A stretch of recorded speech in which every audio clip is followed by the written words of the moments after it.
சகோதர சகோதரிகளும் எனது சொந்தங்கள் அனைவருக்கும் வணக்கம். இப்போ பார்த்தீங்கன்னா கரூரில் 27ஆம் தேதி சனிக்கிழமை பார்த்தீங்கன்னா நம்ம தாவேக தலைவர் அவர்கள் ஒரு பிரச்சாரம் மேற்கொண்டிருந்தார். அதில் பார்த்தீங்கன்னா 39-40 மேலே உயிர்கள் பலியாகிக்கிட்டு இருக்காங்க, 52 பேருக்கு கவலைக்கிடமாக இருக்காங்கன்னு சொன்னாங்க. இது பார்த்தீங்கன்னா எதிர்பாராத நடந்த விபத்து, கூட்ட நெரிசல் அப்படின்னு வதந்தியை கிளப்புறாங்க. ஆனால் உண்மையிலே நடந்தது என்னென்னு மக்கள் எல்லாருக்கும் இப்போ ஒவ்வொன்றா தளத்திலையோ வெளிவந்துக்கிட்டு இருக்கு. இதுக்கெல்லாம் காரணம் யாருன்னா மக்களாகிய நாம தான். ஒரு 100க்கு 200க்கு ஒரு 500க்கு ஆசைப்பட்டு ஒரு சின்ன சின்ன தப்பு பண்ணுறோம். கடைசியில் அவங்க பெரிய தப்பை பண்ணிவிட்டு 10 லட்சம் கொடுத்து அமைக்கிறாங்க. கள்ளக்குறிச்சியிலேருந்து இப்போ வரைக்கும் ஒரு 10 லட்சம் கொடுத்தா இவங்க இந்த பிரச்சனையை மறந்துடுவாங்க அப்படின்னு தெரிஞ்சு போச்சு. எந்த பொருள் எடுத்தாலும் 10 ரூபா மாதிரி எந்த உயிரை கொண்டாலும் 10 லட்சம் அறிவிக்கிறாங்க. இது எப்படி இருக்குது தெரியுமா? எப்படி இருக்குது தெரியுமா? அந்த கைக்கூலிகளை விட அதுக்கு துணை போகிறது யாருன்னா நம்ம சொந்தங்கள். அதாவது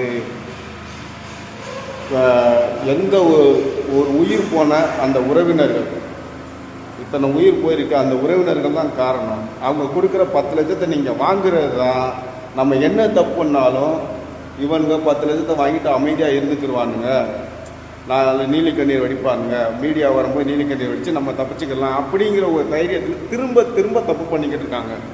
இனிமேல் இந்த மாதிரி ஒரு விவகாரம் நடக்கக்கூடாதுன்னா அந்த 10 லட்சம் கொடுக்க வர்றானுங்க பார்த்தீங்களா, எல்லா தப்பையும் கண்ணுக்கு தெரிஞ்ச பண்ணிவிட்டு 10 லட்சம் கொடுக்க வர்றவங்களையும் அந்த இதுக்கு உதவியாக இருக்கிறது அதிகமாக உங்கள் சொந்தக்காரங்களும் உங்கள் கூட பழகிற ஒருத்தன் தான் இந்த இதை அவங்களுக்கெல்லாம் சொல்கிறான். எல்லாத்தையும் செருப்பால் அடிங்க, 10 லட்சம் வாங்காதீங்க. நீங்கள் வாங்குகிற ஒவ்வொரு 10 லட்சமும் அடுத்தடுத்து அவங்க ஒவ்வொரு உயிரை கொண்டு 10 லட்சம் தந்தால் போதும் அப்படின்னு நினப்பாங்க.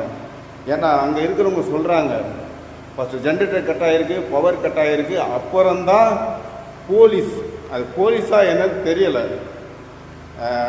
அவனுங்க போலீஸாக இருந்தானுங்கன்னா பொதுமக்கள் திருப்பி அடிக்கிற காலம் வெகு தொலைவில் இல்லை.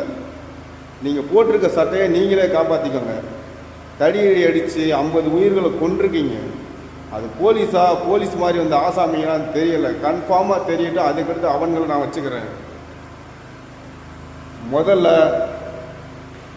10 லட்சம் வாங்குறது அந்த அவங்க இந்த கைக்கூலிகிட்ட காசை வாங்கிட்டு நம்ம சொந்தங்களை கொண்டாங்கல்ல பார்த்தீங்களா, தடியடி நடத்தியோ இல்லை எப்படியோ ஒரு பிளான் பண்ணி கரண்டை கட் பண்ணி டீச்சர் ஏதோ ஒன்று கொண்டாங்க, கழுத்து நிறுத்தி கொண்டாங்களா என்ன எதுவும் தெரியல.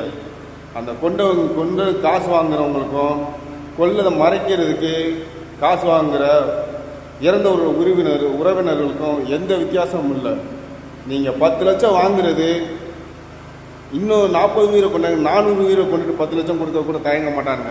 ஏன்னா அந்தளவுக்கு கொள்ளையடிச்சு வச்சுருக்கானுங்க. புரியுதுங்களா? உயிர் முக்கியமாக 10 லட்சம் முக்கியமாக? போன உயிருக்கு என்ன பதில்? சட்டையை பிடிச்சி கேளுங்க. செருப்பை கொண்டு 4 பேர்த்த அடிச்சிங்கன்னா அந்த நாயை 10 லட்சம் கொண்டு வராது. பண்ணுறதே பண்ணிவிட்டு போலி நாடகம் ஆடி அழுகுறாங்க. கூத்தாடின்னு சொல்லிட்டு கூத்தாடி மாதிரி நடிக்கிறது யார்? இந்த நாயிங்க.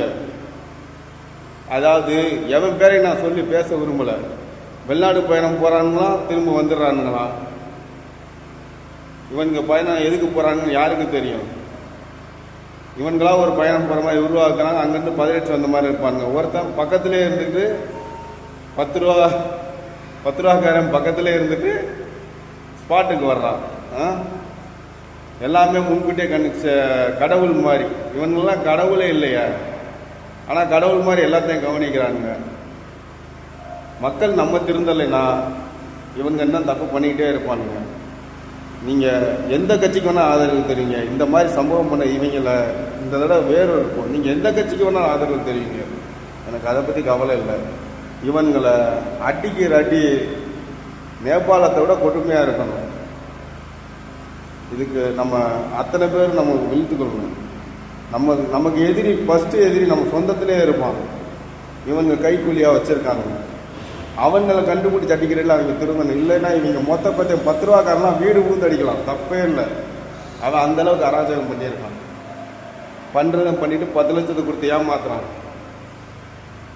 மக்கள் நீங்கள் ஒரு முடிவு எடுங்க. ஓரணியில் ஒரு குடும்பத்தை விரட்டவும்.